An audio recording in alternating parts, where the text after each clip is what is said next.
at 7. Working against Butler. Got downhill. Couldn't punch it. Bam says, get it out of here. Here comes Bledsoe. Bam with a great block from behind. Bam. Oh, my. And out of bio.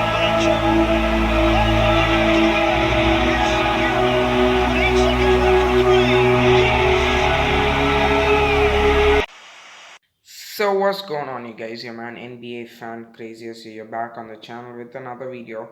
So before we get on to today's video, you guys know what to do. Subscribe if you like the content put out by me. If you like the video, smash the like button. So let's get on to today's video. The Miami Heat lost to the Detroit Pistons 120-100. You guys ever heard of that? I never expected this either way, but it was partly because of the 38-19 quarter that Detroit had in the third quarter after halftime, after the Heat led 56-52 on the Bam and won. So guys, one sneak peek, do not expect analysis because this is mostly me going to be pretty frustrated. So expect that and then go on to today's recap. So saying all of that, let's get on to today's recap. So from what I've seen today, some I'm gonna take away from this game. I really don't know what I'm gonna tell because there's not a lot of positive Miami Heat takeaways, but I might also give some Detroit Pistons takeaways in this game too. So as overall, Bam Adebayo's consistency in his jumpers improving. So this was the main point for me as a Heat fan. So that as his jumper improve, as the contract given to him of 5-year 163, you'd want to see his jumper go up, his consistency, so that you can't have defenders sag off of him, because if he gets that jumper up, it pulls defenders farther away from the basket, and slower defenders, he has the edge in quickness, so he can get fast, he can go full speed, full steam ahead to the rim. So him getting the jumper up, I still like it, and I'll keep saying it as long as you want me to say it. And I'll keep saying it because his consistency in his jumper, it just keeps encouraging me as a fan. Even though the Heat lost by, this was the worst loss of the probably the worst, second worst loss of the season, because the first Milwaukee game was probably the worst loss of the season. You lose by 47, that's the worst loss no matter what. So either way, that's still the worst loss, but this has to be up there because you lose to the Pistons, who had the worst record in the league before entering and not won a road game.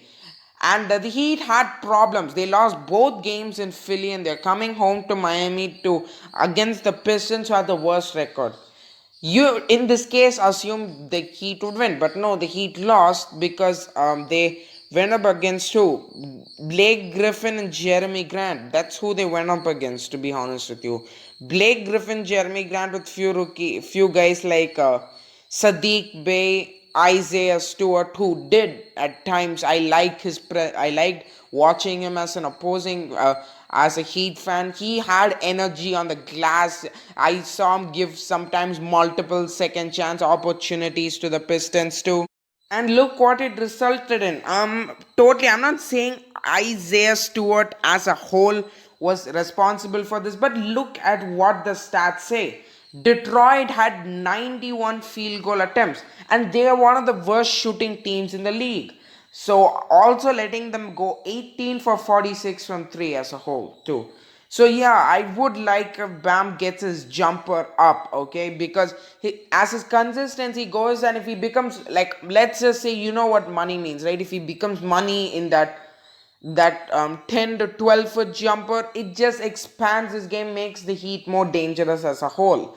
And as if it makes the Heat more dangerous as a whole, it expands his game and gives more easy opportunities to others and himself, because he's still gonna be a guy who finishes at the rim, but expanding the jumper consistently allows his opportunities to be more easier, and it'll be easier for others too, for others and for Bam himself. So yeah, my first takeaway is that he flashed improvement in this game by hitting that jumper, and it's not like those were uncontested jumpers either. I saw him make two jumpers, one over Isaiah Stewart and the one against Derrick Rose to end the first half, where he was fouled by Derrick Rose. He gave the Heat a 3-point lead, 55-52, but we went to the line, made it a 4-point game. So either way, he made two to three jumpers, and as this goes, and he didn't even take a lot of jumpers, he only took four jumpers, he made like three of them. I only remember two vividly, to be honest with you. Okay, so either way, I like the fact that he keeps improving his jumper, and as his consistency goes, it'll improve the team as a whole, as what I've said. So let's get to the second part of this. So now I'm gonna go full in. I'm gonna be a little bit toxic on the Heat, because as a fan, I am okay with you losing if you show effort. And in this game, effort was not there. To be honest with you, this was the game where, let me remind you guys, they played 8 players in Philly, to be honest with you. Who might be those 8 players? Gabe Vincent, Tyler Hero, Duncan Robinson, Precious Achua, Kelly Olynyk, Andre Iguodala, Chris Silver, and maybe at times even Max Strus. That's who they played. And now look who they got back. They got Okpala back, they got Bam back, they got let's just say you got Goran back, you got Nunn back, and then I'm just saying, with Dragic, Bam, and then Nunn back, you might think they would have won the game, but no, they got blown out by 20, which makes it even more embarrassing to me to say this. This team clearly has some problems. I wanted to delay this if they won the game yesterday, but they didn't. So at this point, I'm saying it. The Heat officially have a problem, because looking at this, see what they got here. The Pistons had 91 field goal attempts to the Heat 67. That's 24 field goal attempts. And the Heat are hoping to be more efficient out of low attempts. That won't work. It only works when you hit most of your field goals, and it's not always going to be like that. So you can compensate for that by getting more attempts. So if you keep your percentages the same, and if you get more attempts, well, simple math, you're going to get more points. That's it. And the Pistons hit 50 and a half percent. The Heat hit 47.8%. And the Pistons went 18 for 46 from 3, and the Heat went 12 for 29, which I don't even pay attention to, because once again, I've been saying it, and I'll keep saying it. When the 3 ball is not falling, go to the damn rim. Because if you don't go to the damn rim, when your shots aren't falling from 3, you increase your chances, because a shot at the rim is easier than a shot at the 3, even though it's more efficient. When the 3 ball isn't falling, go to the rim, because your chances of making a 2-pointer at the rim is more than a 3, because a 3-pointer is almost like from 23 foot out, and a rim attempts are like 2 foot away from the basket. Are you telling me you want to take a 2-foot basket if you want to get easy opportunities, or a 3-pointer when you're missing half or most of your goddamn shots? You tell me that and you solve the riddle. Easy. I'll tell you what. Take the 2. Bam Adebayo, Duncan Robinson, and are the pretty much the only ones who only ones who pretty much showed effort this game. They are pretty much the only ones who played well this game, who played well on the floor. Okay, I'm not criticizing others. These 2 guys are the ones who stood out.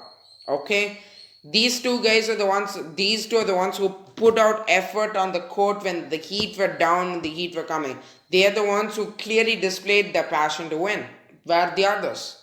And I'm not trying to criticize them. I'm not trying to say that. It's just what I took away from the game. Okay, these 2 are the only ones who kept trying to get the Heat back, and this wasn't because the Pistons went on a down 38-19. They outscored the Heat in the third quarter, which just made the job even more harder, considering every single time the Heat would try to come back, the Pistons would just hit a three late into the shot clock. Okay, so yeah, tell me that. And I'm not saying anything about it's a fluke or anything, because this team is one of the worst shooting teams in the league.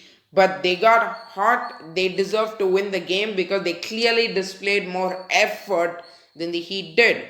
And they won the game because they cared about it more. And they won the first road game of the season. Yeah. So according to me, they cared about the game more. If the Heat had displayed more effort, who do you think would have won the game? For me, it's the Heat, because they clearly the more talented team. Okay.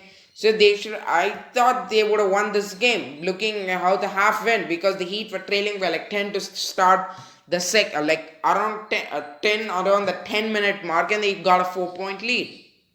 And I'd assume they would go. But no, Detroit's made a run starting in the third quarter, and the lead just kept getting bigger and bigger and bigger and bigger and bigger. So yeah, I am frustrated about this team. This team clearly has some problems, because either way, you should not be losing to a Pistons team even when you don't have a Tyler Hero or a Jimmy Butler. Okay? So I'm sorry, man. You cannot be losing to these teams even when you have those guys.